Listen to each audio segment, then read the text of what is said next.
નમો અરિહંતાણં નમો સિદ્ધાણં નમો આયર્યાણં નમો ઉજ્જયાણં નમો લોયે સૌસાહુનાં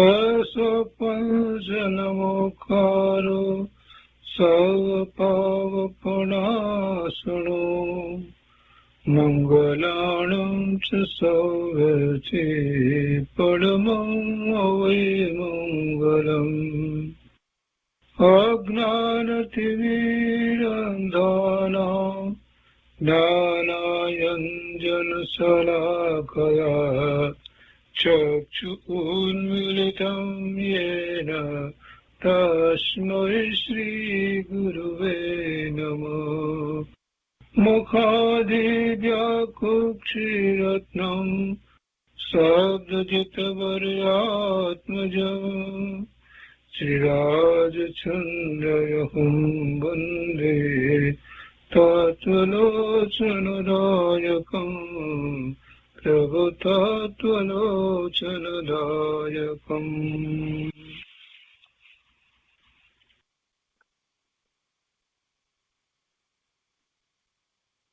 કૃપાળુદેવના વચનામૃતનો સ્વાધ્યાય. એમાં આપણે મોક્ષમાળાનો સ્વાધ્યાય કરી રહ્યા છીએ. મોક્ષમાળાના 9 પાઠ સુધી સ્વાધ્યાય કર્યો છે. આજે શિક્ષા પાઠ 10 થી આગળ સ્વાધ્યાય શરૂ કરીએ છીએ. શિક્ષા પાઠ 10 સદગુરુ તત્વ ભાગ 1 અને એ પછી સદગુરુ તત્વ ભાગ 2 શિક્ષા પાઠ 11 માં આવશે. આની પહેલા સદદેવ અને સદધર્મની વાત આવી, એના 2 પાઠ હતા. અને હવે અત્યારે આ સદગુરુ તત્વ 3 તત્વની વાત કરી હતી, સદદેવ, સદધર્મ અને સદગુરુ. તો સદગુરુ તત્વ એમાં ભાગ પહેલો. પિતા પુત્રના સંવાદ દ્વારા કૃપાળુદેવે આ વાતને સમજાવી છે કે સદગુરુ કેવા હોય. પિતા કહે છે પુત્રને કે પુત્ર, તું જે શાળામાં અભ્યાસ કરવા જાય છે તે શાળાનો શિક્ષક કોણ છે?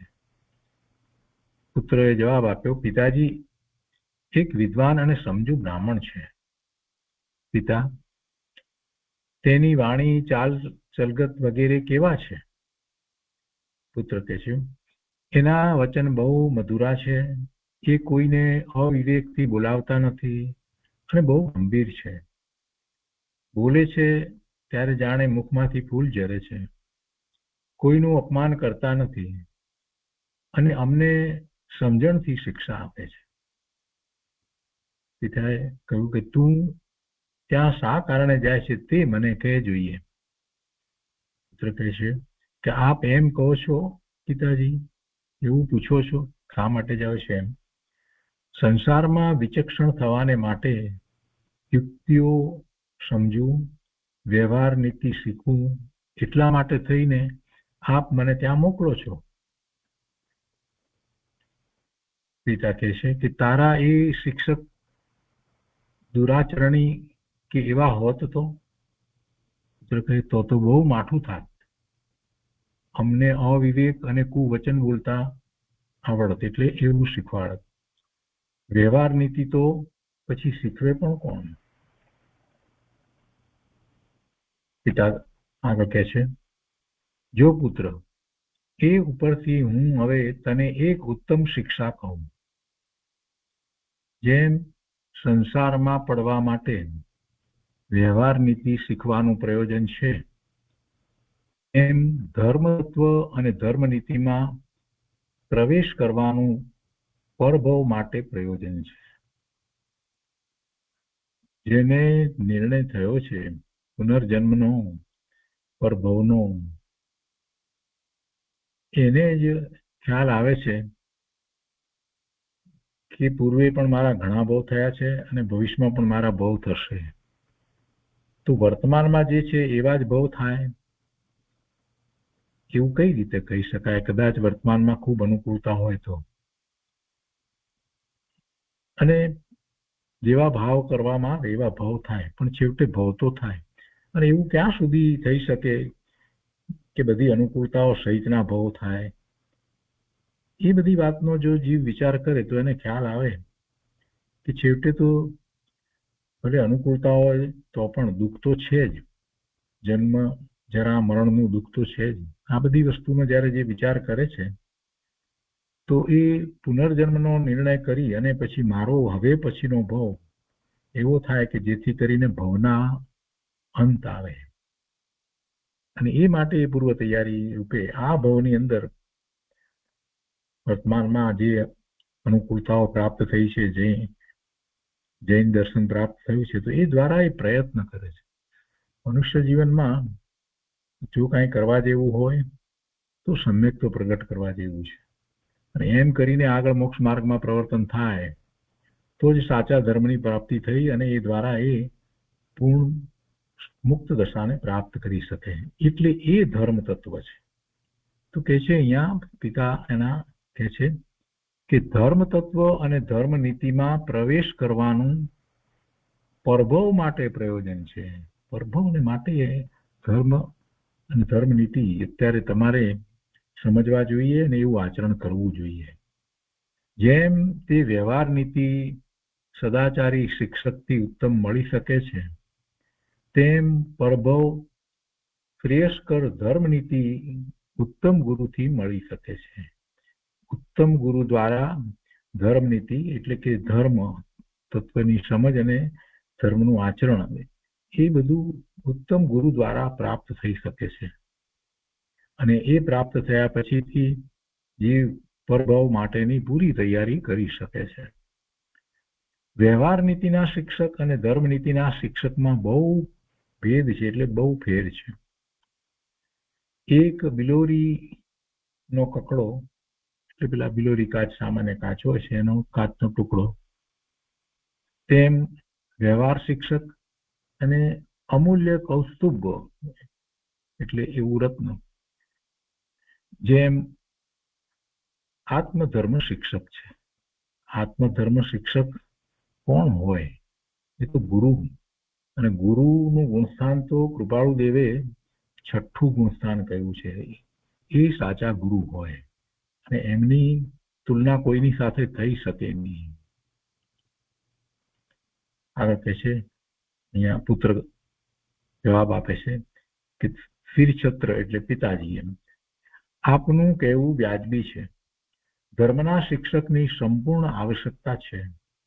આપે વારંવાર સંસારના અનંત દુઃખ સંબંધી મને કહ્યું છે. એથી પાર પામવા ધર્મ જ સહાયભૂત છે.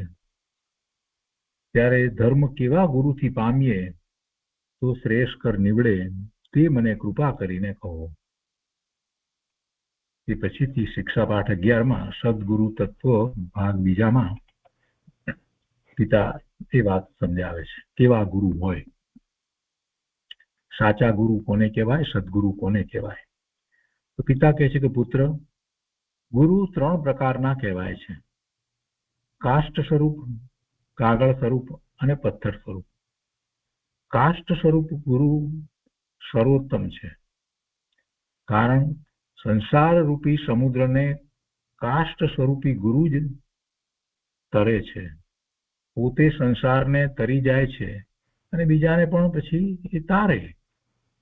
એવા ગુરુ. સંસાર રૂપી સમુદ્રને તરવાવાળા જે ગુરુ છે, પોતે જે તરે છે એ જ બીજાને તારી શકે ને. સંસાર રૂપી સમુદ્રને કાષ્ટ સ્વરૂપી ગુરુ જ તરે છે અને તારી શકે છે. બીજું, કાગળ સ્વરૂપ ગુરુ એ મધ્યમ છે. તે સંસાર સમુદ્રને પોતે તરી શકે નહીં, પરંતુ કંઈ પુણ્ય ઉપાર્જન કરી શકે. એ બીજાને તારી શકે નહીં, એટલે એને મધ્યમ કહ્યા. અને ત્રીજા પ્રકારના પથ્થર સ્વરૂપ, તે પોતે બુડે એટલે કે ડૂબે અને પરને પણ બુડાડે એટલું બાળે. કાષ્ટ સ્વરૂપ ગુરુ માત્ર જીનેશ્વર ભગવંતના શાસનમાં છે, કે જે પોતે તરે અને બીજાને તારે. એવા ગુરુ તો જીનેશ્વર ભગવાનના શાસનમાં છે.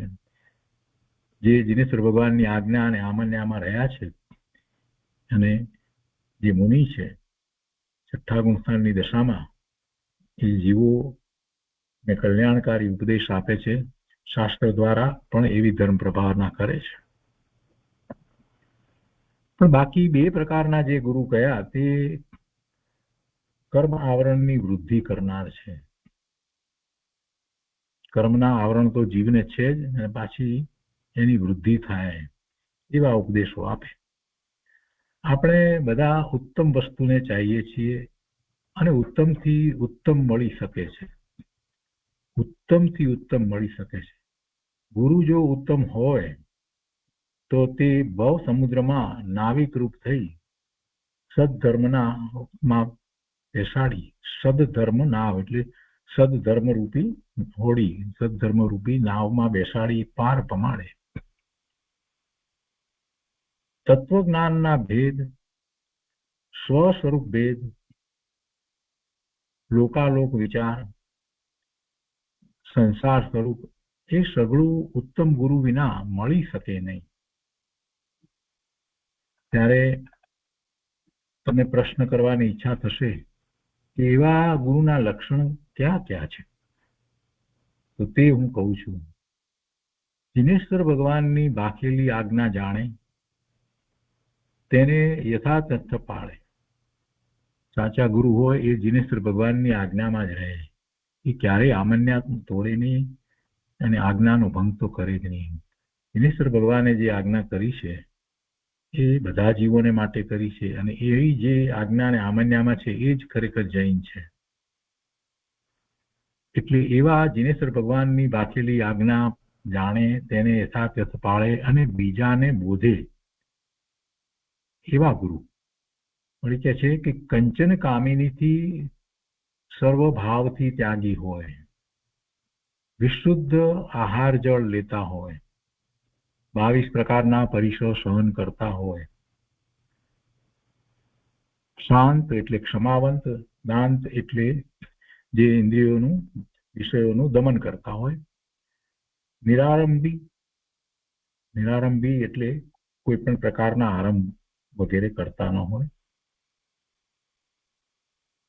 અને જીતેન્દ્રિય હોય, બધી ઇન્દ્રિયોને એમણે જીતી લીધી હોય, સિદ્ધાંતિક જ્ઞાનમાં નિમગ્ન હોય, ધર્મ માટે થઈને માત્ર શરીરનો નિર્વાહ કરતા હોય, બીજી કોઈ શરીર પ્રત્યે દ્રષ્ટિ ન હોય, ધર્મ માટે માત્ર શરીરનો નિર્વાહ કરતા હોય, નિર્ગ્રંથ પંથ પાળતા કાયર ન હોય, સળી માત્ર પણ અદત્ત લેતા ન હોય.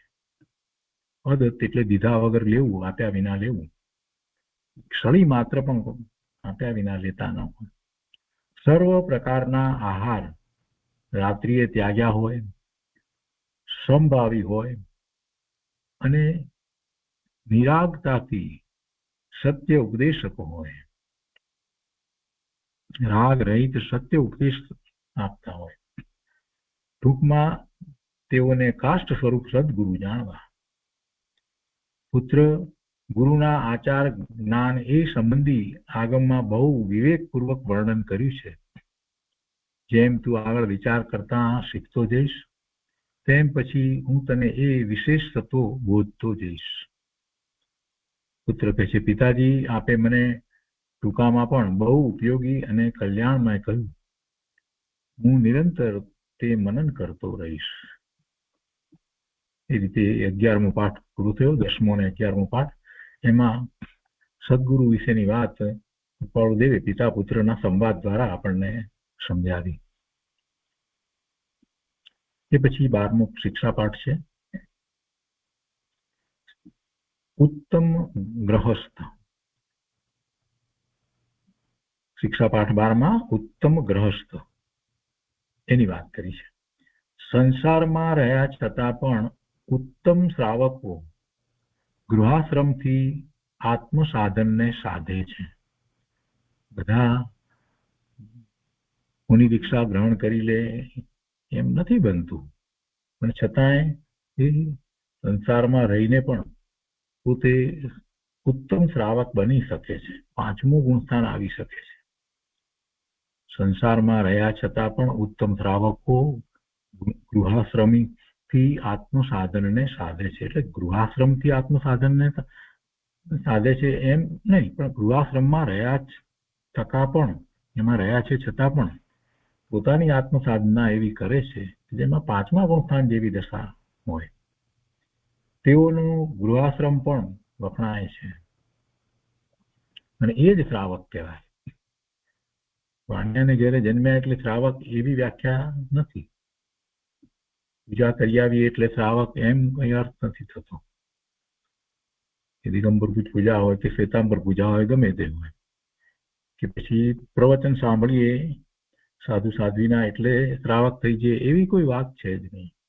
શ્રાવક પણ કેવી રીતે છે? સમ્યક દર્શન થાય અને ત્યાર પછીથી એ દેશ વ્રત વગેરે અંગીકાર કરે અને દિગંબર પ્રમાણે તો 11 પ્રતિમા અંગીકાર કરે ત્યારે સાચા શ્રાવક કહેવાય. અને એ પાંચમા ગુણસ્થાનની દશા છે. એ મોક્ષ માર્ગમાં છે. એમને વધુ ભય હોય નહીં. અહીંયા કહે છે કે એ ગ્રહાશ્રમમાં હોય પણ એ એવા શ્રાવક હોય, સાચા શ્રાવક, ઉત્તમ શ્રાવક હોય તો એમના પણ વખાણ થતા હોય એમના ચારિત્ર માટે. તે ઉત્તમ પુરુષ સામાયિક ક્ષમાપના, ચોવિયાર, પ્રત્યાખ્યાન ઇત્યાદિ યમ નિયમને સેવે છે. યમ એટલે જે હંમેશ માટે કરવામાં આવે તે, અને નિયમ એટલે જે એવો નિયમ લઈ અને પ્રતિજ્ઞા લઈને કરવામાં આવે તે, એટલે યમ નિયમ. પરપત્ની બની માતુ બહેનની દ્રષ્ટિ રાખે છે. યથાશક્તિ સત્પાત્રે દાન દે છે. શાંત, મધુરી અને કોમળ ભાષા બોલે છે. સત્શાસ્ત્રનું મનન કરે છે. શ્રાવક શું કરે, અને શ્રાવકનું જીવન કેવું હોય એ કૃપાળુદેવે 16 વર્ષની ઉંમરે, હજી 17મા વર્ષમાં છે ત્યારે આ મોક્ષ માળામાં આ લખી છે વાત. કેવા શ્રાવક હોય છે, એમાંથી કેટલી બધી વાત આપણને મળે છે. આગળ કહે છે કે બને ત્યાં સુધી ઉપજીવિકામાં પણ માયા, કપટ ઇત્યાદિ કરતો નથી. ઉપજીવિકા એટલે કે વેપાર ધંધા વગેરે જેને કારણે પોતાને આજીવિકા પ્રાપ્ત થાય તે. સ્ત્રી, પુત્ર, માત, તાત, મુનિ અને ગુરુ એ સગળાને યથા યોગ્ય સન્માન આપે છે. મા બાપને ધર્મનો બોધ આપે છે, એટલે કે એમની પાસે ધર્મના પુસ્તક વગેરે વાંચે, સમજાવે, એમને ઘરડા હોય તો વગેરે. યત્નાથી ઘરની સ્વચ્છતા, રાંધવું, સીંધવું, શયન ઇત્યાદિ રખાવે છે. રાંધવું, સીંધવું એટલે એક પ્રચલિત એવી રીતે બોલાય છે. જેમ રાંધવું, સીંધવું એટલે રાંધવા સંબંધીની જે ક્રિયા હોય એ સીધું વગેરે લઈને પછી જ કરવામાં આવે. એટલે પોતે વિચક્ષણતાથી વર્તી સ્ત્રી પુત્રને વિનય અને ધર્મી કરે છે. પોતાના સંતાનોને પણ ધર્મના સંસ્કાર આપે છે અને એને વિનય શીખવાડે છે. સગળા કુટુંબમાં સંપની વૃદ્ધિ કરે છે. આવેલા અતિથિનું યથાયોગ્ય સન્માન કરે છે. યાચકને ક્ષુધાતુર રાખતો નથી. અને ત્યાં કોઈ માગવા આવે છે તો એને આપે છે દાન. ક્ષુધાતુર રાખતો નથી. સત્પુરુષોનો સમાગમ અને તેઓનો બોધ ધારણ કરે છે. આ તો મૂળ વાત છે. શ્રાવક હોય અને એને સત્પુરુષનો સમાગમ ન હોય તો એ શાસ્ત્ર વાંચન કરે, અથવા તો જે એવા શાસ્ત્ર વાંચન કરતા હોય એની સાથે સત્સંગ કરે, અને એવા જ્ઞાની પુરુષમાં આવ્યા હોય તો એમના દ્વારા જે જ્ઞાન આરાધના થતી હોય, જે શાસ્ત્ર વાંચન વગેરે થતું હોય તો ત્યાં જાય અને બોધ ગ્રહણ કરે. આ તો બહુ મહત્વની વાત છે. શ્રાવક પોતાને કેવડાવીએ અને કઈ ધર્મનો અભ્યાસ જ ન કરીએ, સાચી રીતે વસ્તુ સ્વરૂપને સમજવાનો પ્રયત્ન જ ન કરીએ માત્ર દોડતા દોડતા જઈએ અને પૂજા કરી આવીએ અને વાર તહેવારે ક્યારેક એકાસમૃત ઉપવાસ કરી નાખીએ કે તિથિના દિવસે કંઈક પ્રતિક્રમણ કરી નાખીએ, એમ શ્રાવક પણ નથી. પોતાના સ્વરૂપ માટે ગંભીરતાથી જ્યાં સુધી વિચાર કર્યો ન હોય અને એ માટે શાસ્ત્રોનો અભ્યાસ કર્યો ન હોય, એવા સદગુરુ પાસેથી માર્ગદર્શન પ્રાપ્ત કર્યું ન હોય અને બધી કલ્પનાએ એ માની લે કે અમે જૈન છીએ, શ્રાવક છીએ, તો એ વાત બરાબર નથી. શ્રાવક કોને કહેવાય? શ્રાવકનું ગુણસ્થાન તો પાંચમું ગુણસ્થાન, અને એ તો પછી આગળ વધવાના જ છે. કદાચ આ ભાવમાં દીક્ષા નહીં લે તો પછીના ભાવમાં, એટલે કે જયારે દેવ થશે આના પછીના ભાવમાં, એ પછીના ભાવમાં પાછા ફરીથી મનુષ્ય જ થશે, પુરુષ જ થશે. એટલે સમ્યક દ્રષ્ટિ છે, પાંચમા ગુણસ્થાને છે. પાંચમા ગુણસ્થાને રહેલા જે શ્રાવક, સાચા શ્રાવક જે છે, એને તો શાંતિ અને આનંદ દેવ કરતા પણ વિશેષ હોય. કેમ કે દેવને ચોથું ગુણસ્થાન હોય, પાંચમું ગુણસ્થાન હોય નહીં.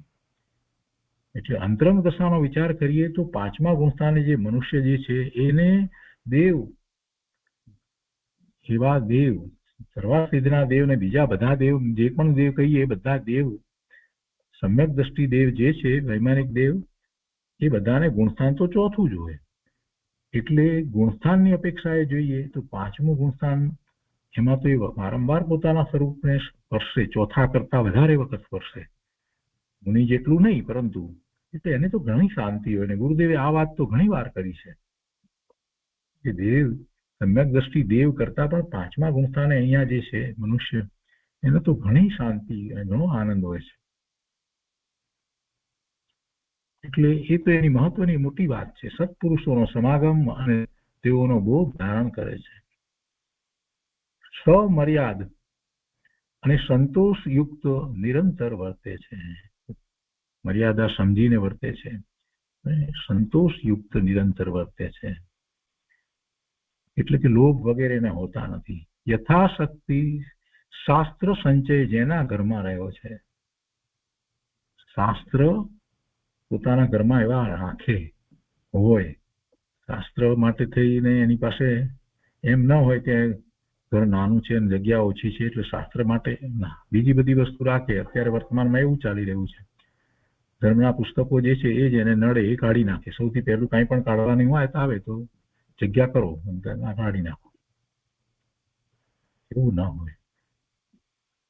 શ્રાવકને તો શાસ્ત્રો ને સાચા શાસ્ત્રો એ તો હંમેશા એને તો ઉપલબ્ધ હોય જ, એ સાથે રાખે જ, એના ઘરમાં હોય જ. એવી લાઇબ્રેરી હોય અને એનો એ સારી રીતે એ રીતે ઉપયોગ કરે. જે હોય તો એ ઉપયોગ કરશે ને. એને વસાવવાનો ભાવ જે છે એ ક્યારે થાય? ખરેખર એને શાસ્ત્ર અભ્યાસનો જેને ખરેખર હોય એને એવો ભાવ હોય. કેટલાક લોકો દેખાવ કરવા માટે પણ એવા શાસ્ત્રો ઘરમાં રાખે અને બધાને બતાવતા હોય, પણ પોતે કઈ વાંચ્યું ન હોય એવું પણ બને છે. પણ એ જુદી વાત છે. યથાશક્તિ શાસ્ત્ર સંચય જેના ઘરમાં રહ્યો હોય એ શ્રાવક અલ્પ આરંભથી જે વ્યવહાર ચલાવે છે. અલ્પ આરંભથી એટલા માટે કે જેમાં ઓછામાં ઓછી હિંસા થાય. આરંભ સમારંભમાં હંમેશા સૂક્ષ્મ જીવોની તો હિંસા થાય જ છે, કેટલીક વાર ત્રસ્ત હિંસા પણ થઈ જતી હોય છે. એટલે સમ્યક દ્રષ્ટિને તો એ હોય નહીં, તો પછી એ કાંઈ પણ કાર્ય કરે એમાં ઓછામાં ઓછી હિંસા થાય એ રીતે. એટલે અલ્પ આરંભથી જે વ્યવહાર ચલાવે છે, આવો ગૃહસ્થાવાસ ઉત્તમ ગતિનું કારણ થાય એમ જ્ઞાનીઓ કહે છે. એટલે એવા પાંચમા ગુણસ્થાનની દશામાં જે શ્રાવક હોય એને વધુ ભવ હોતા નથી. તો આજનો સ્વાધ્યાય આપણે અહીંયા આ શિક્ષા પાઠ 12 સુધી રાખીએ છીએ.